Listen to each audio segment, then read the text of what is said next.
Oke, teman-teman, kita lanjutkan lagi materi hari ini, yaitu terkait dengan kepemimpinan versus manajemen. Nah, pemimpin dan manajemen. Oke, dari sini kita kelihatan ya teman-teman, ada perbedaan antara pemimpin dan manajemen. Di mana pemimpin, oke, ini untuk lambang silang itu diabaikan aja, semuanya adalah centang ya teman-teman, bukan yang ada silangnya. Oke, untuk leadership itu dia proses pemimpin untuk menciptakan visi, mempengaruhi pengikut untuk merealisasi visi. Tapi sedangkan manajemen dia proses melaksanakan aktivitas. Kalau seandainya visi itu dibentuk oleh si pemimpin, yang melaksanakan aktivitas untuk mencapai visi itu melalui orang dan alat untuk mencapai tujuan ditetapkan itu adalah manajemen. Jadi kalau seandainya pemimpin menciptakan visi, yang melaksanakan aktivitas sebelum mencapai visi itu adalah bagian manajemen. Kemudian kalau seandainya leadership itu fokus ke visi, sedangkan manajemen tujuan.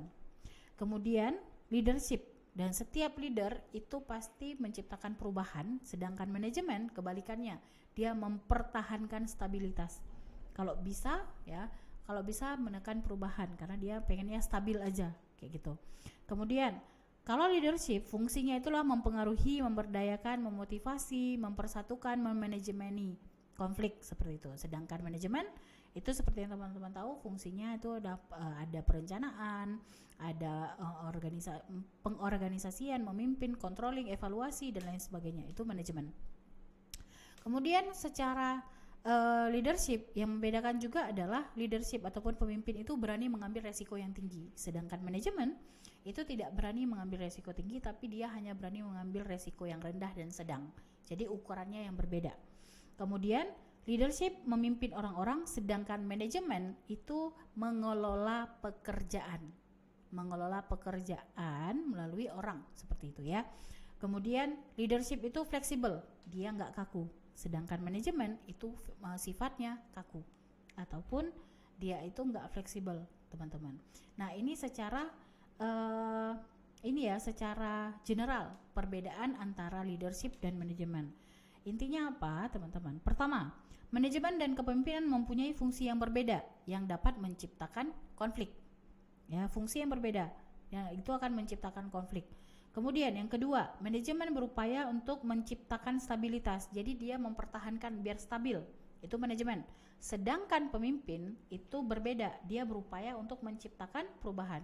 Itu contohnya seperti ya sekarang teman-teman banyak pemimpin-pemimpin baru yang muncul pasti menawarkan program-program di mana perubahan itu pasti selalu dilakukan seperti itu. Sedangkan manajemen itu mencoba untuk menstabilkan, menciptakan stabilitas gitu. Kalau bisa jangan ada perubahan seperti itu. Kemudian yang ketiga, pemimpin yang kuat dapat mengacaukan sistem perencanaan yang sudah diatur dan mengabaikan hierarki manajemen. Itu pemimpin yang kuat. Tetapi sebaliknya, manajemen yang kuat itu tidak mendorong perubahan dan pembuatan risiko. Maksudnya gitu. Jadi gini, pemimpin itu pasti dia akan mengacaukan perencanaan yang teratur.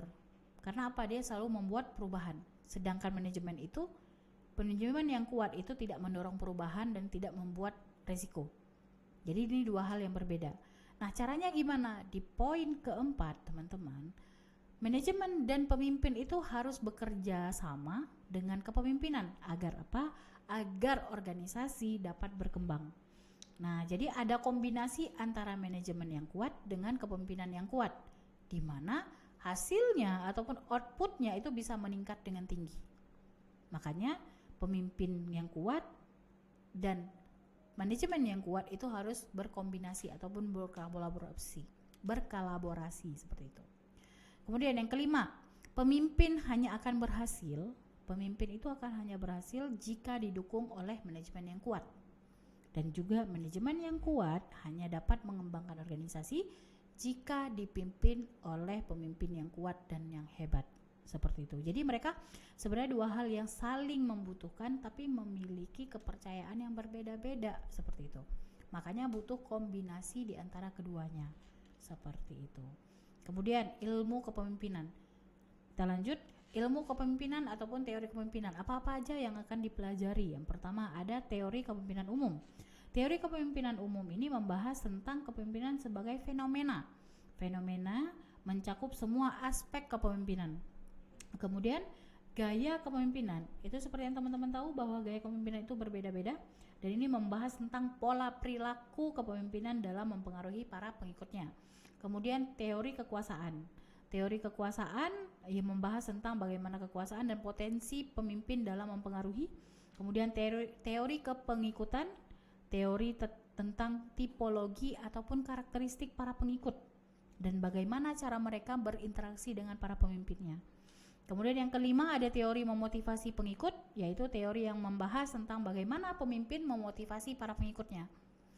Kemudian yang keenam, teori membuat keputusan, yaitu teori yang membahas tentang mengenai bagaimana pemimpin membuat keputusan. Dan yang terakhir ada teori etika kepemimpinan, membahas tentang kepemimpinan yang etis itu seperti apa, seperti itu.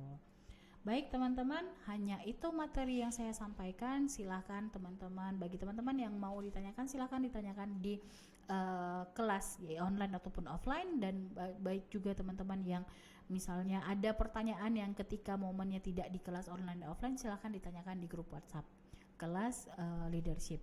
Terima kasih. Wabillahi taufiq wal hidayah. Wassalamualaikum warahmatullahi wabarakatuh.